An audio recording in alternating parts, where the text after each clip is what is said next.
IAS का retain exam जितना मुश्किल होता है उससे कहीं ज्यादा होता है आईएएस का इंटरव्यू। आईएएस का इंटरव्यू में कैंडिडेट से जो सवाल पूछा जाता है कैंडिडेट को अपने सूझबूझ से उसका सही आंसर देना होता है।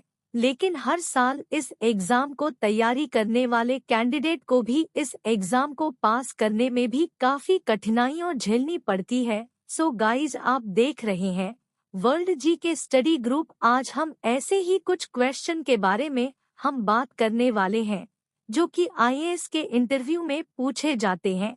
आईएएस के इंटरव्यू में जो भी क्वेश्चन पूछे जाते हैं उनका मकसद सिर्फ और सिर्फ कैंडिडेट को कॉमन सेंस और उनके माइंड की गहराई को जांच करना होता है कि ये कैंडिडेट कितना तक सोच सकता है। तो चलिए शुरू करते हैं। आईएएस के इंटरव्यू में एक क्वेश्चन पूछा गया था कि आपको किसी 3 कमरे में भेजा जाए तो आप कौन सी कमरे में जाना पसंद करेंगे। इनमें 3 ऑप्शन दिए गए थे।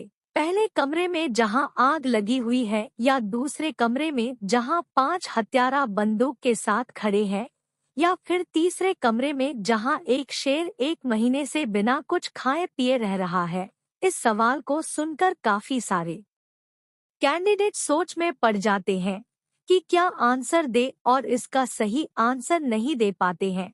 लेकिन इसका सही आंसर है तीसरा कमरा, जहां पर एक शेर पिछले 1 महीने से बिना कुछ खाए पिए रह रहा है। अब आपके मन में एक क्वेश्चन आएगा कि तीसरा कमरा ही क्यों। यहाँ पर मैं आपको बता दूं कि यहाँ पर तीसरा कमरा सबसे ज्यादा सुरक्षित है, क्योंकि शेर बिना कुछ खाए पिए 2 हफ्ते से ज्यादा दिन जिंदा नहीं रह सकता है। और इस सवाल में बताया गया है कि एक शेर पिछले 1 महीने से बिना कुछ खाए पिए रह रहा है, तो इसका मतलब यह हुआ कि अब तक शेर मर चुका होगा और तीसरा कमरा सबसे ज्यादा सुरक्षित है। आईएएस के इंटरव्यू में एक सवाल पूछा गया था कि हेयर और देयर में क्या फर्क होता है। इस सवाल के सुनकर कैंडिडेट ने सोच में पड़ जाते हैं। कुछ तो इसका हिंदी बताने लगेंगे कि हेयर का मतलब यहाँ होता है, देयर का मतलब वहाँ होता है। लेकिन सोचने वाली बात है कि इतना आसान क्वेश्चन आईएएस के इंटरव्यू में पूछे क्यों जा रहे हैं।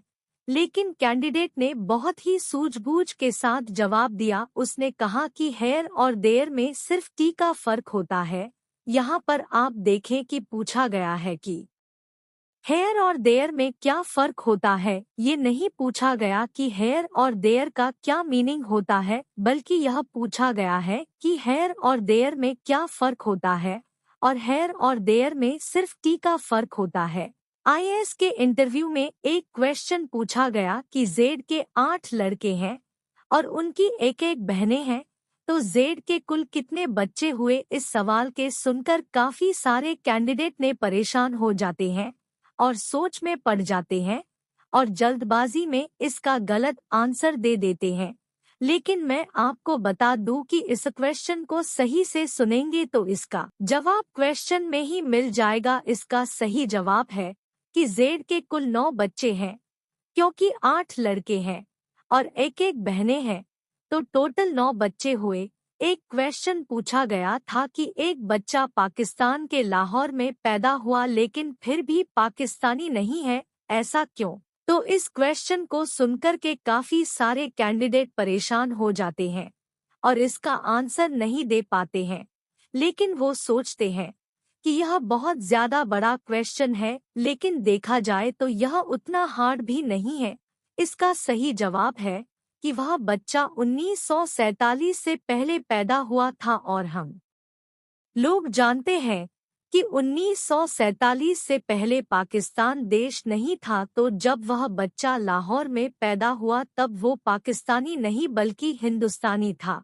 हालांकि एक दूसरा आंसर भी हो सकता है कि उसका जो पिता है वह हिंदुस्तानी है और उसकी माता है वह पाकिस्तानी है, और जब वह बच्चा पैदा हुआ तो उसकी माता पाकिस्तान के लाहौर में होगी। और भारतीय कानून के अनुसार एक पर्सन को 2 देशों के नागरिकता नहीं मिल सकती है, तो इसलिए वह बच्चा अगर पाकिस्तान के लाहौर में पैदा हुआ और उसके पिता हिंदुस्तानी है तो बच्चा भी हिंदुस्तानी ही होगा, नहीं कि पाकिस्तानी। एक क्वेश्चन पूछा गया था कि इंग्लिश का कौन ऐसा शब्द है जो हमेशा राउंड ही पढ़ा जाता है।